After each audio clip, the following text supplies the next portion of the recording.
Time now for an in-depth look at the market news this afternoon, and for that I'm joined on the line by Dr. Jun-sok, Professor of Economics at the Catholic University of Korea. Professor Young, good afternoon. Thank you for making time on this Monday. Happy to be here. Well, let's start with Wall Street, which ended higher for the session on Friday, with inflation coming down and oil prices going up. But the S&P and the Nasdaq down for the week, looks like. What's the story in the global markets as we start this final week of the year? Okay, well, as you said, it was up for Friday, but for the week it was mixed. For the week, Dow was up 0.9%, but the S&P was down by 0.2%, and Nasdaq was down by 2%. For December, it was a bad month. Dow was down 4%, S&P was down 5.8%, and Nasdaq was down 8.5%. For the month of December, this will be the biggest monthly loss since September, and the stock market is on track for the worst annual performance since 2008. Year to date, Dow is down 9.2%, S&P down by 19.8%, and Nasdaq down by 33.7% year to date.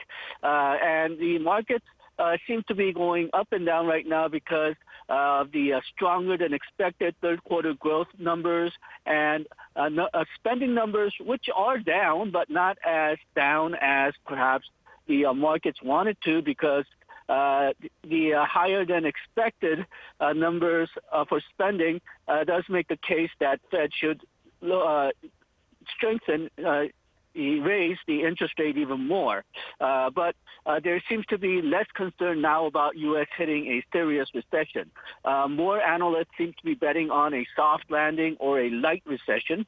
The numbers, personal consumption expenditure inflation was 5.5% over 12 months and 0.1% for the month of November. Core PCE inflation was 4.7% over 12 months and 0.2% for the month. That was slightly higher than what the economists expected, but is still on the downward path. But disposable personal income for the month of November was up 0.4% in nominal terms and 0.3% for real terms. And personal consumption expenditure, or consumer spending, was up 0.1% over the month before for nominal amount and 0.0% for real amount. So spending and income is still relatively strong. The retail sales for November was down 0.6%, so that is taken as evidence that the higher interest rate is working. But third quarter GDP growth, the third estimate came in at 3.2%.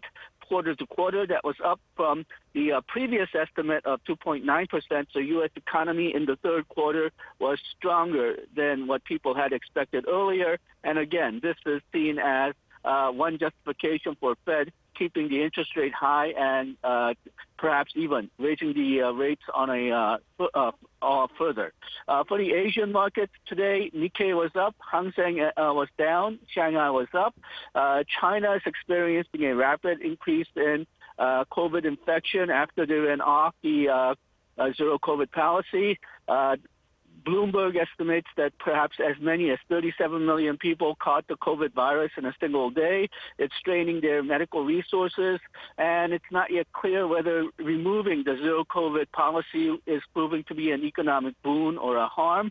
Hong Kong is aiming to reopen border with China by mid-January. On the Japanese side, Japanese core inflation was 3.7% on an annualized basis. This is the highest monthly inflation since December 1981. And Bank of Japan seems to be heading toward moving to a tightening monetary policy. Last week, Bank of Japan did not raise policy rates, but it did widen the target range for 10-year government bond yields from 25 to 50 basis points on the either side of 0% target range. Even though they did not change the target rate itself, this is widely interpreted as the Bank of Japan allowing a higher bond yield rate. That some analysts are looking at this as precursor to Japan raising the interest rate in the near future. That would mean that Japan will go on a tight monetary policy where it had been using a loose monetary policy until last month. For European markets, the European markets are closed until Wednesday, but on Friday, DAX and FTSE was slightly up. TAC was down. Right, and Korean stocks started out a bit wobbly this morning, but in the end, both the KOSPI and the KOSDAQ closed higher. Foreigners were net sellers on the KOSPI, but buyers on the KOSDAQ. Carmakers continuing to recover from their recent lows, but a third straight decline for LG Electronics. Tell us about the domestic market, Professor. Okay, well, last week, KOSPI was down 1.4%, KOSDAQ was down 3.7%, and Korean won appreciated by 2.1%. Today, KOSPI is up 0.15%, ended today at 2317.14. KOSDAQ was up 0.5% and ended today at 694.68. Korean won appreciated today by 0.74% and it ended at 1,275.50. Now, as you mentioned, foreigners sold today, and they've been basically on a selling trend since the beginning of the year. Foreigners on net sold more than 4 trillion won this year. That's one of the major reasons why Korean markets were on a declining path this year.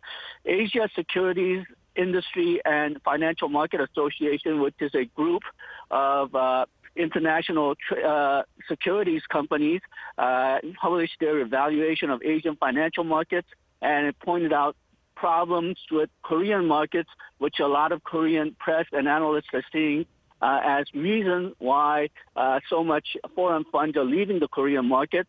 Some of the problems that were mentioned was prohibition on short selling, lack of access to information, restrictions on transactions and market making, difficulties in accessing Korean won funding, and regulatory uncertainty. One example that they cite is market making activities, which are illegal in principle, but it's supposed to be allowed in some circumstances for consumer protection.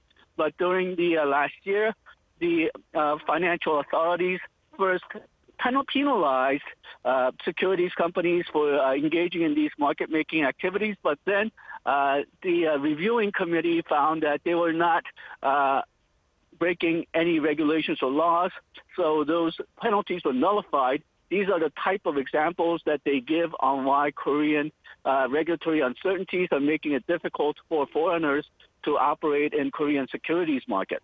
Another interesting trend that came up is that the Korean exchange found that KRX construction stock index was down 21% this year. That's due to not only the rising interest rate, but the drop in housing prices and drying up project financing funding that's making the economy very difficult for construction companies.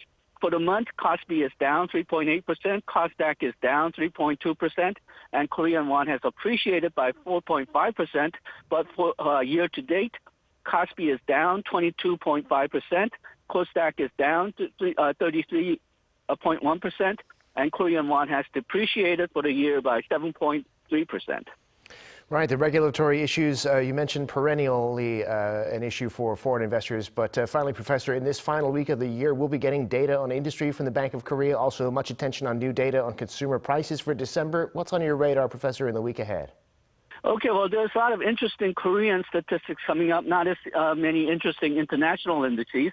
On Tuesday, we will have Consumer Sentiment Index, and on Wednesday, we will have Business Sentiment Index.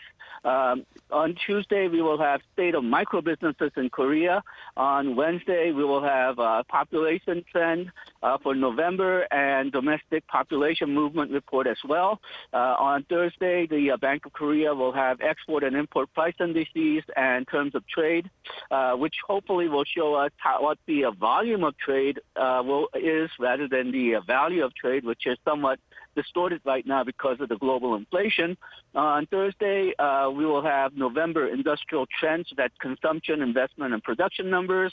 On Friday, we will have November's financial institution weighted average market interest rates.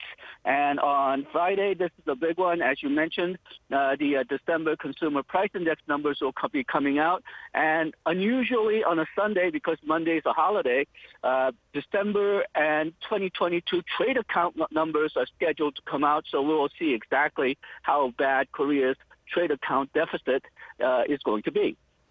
Right, above $50 billion seems to have been the number recently. Well, Professor, we'll have to wait and see how that comes out. Thank you, as always, for coming on the program. We really appreciate your insights. Thank you.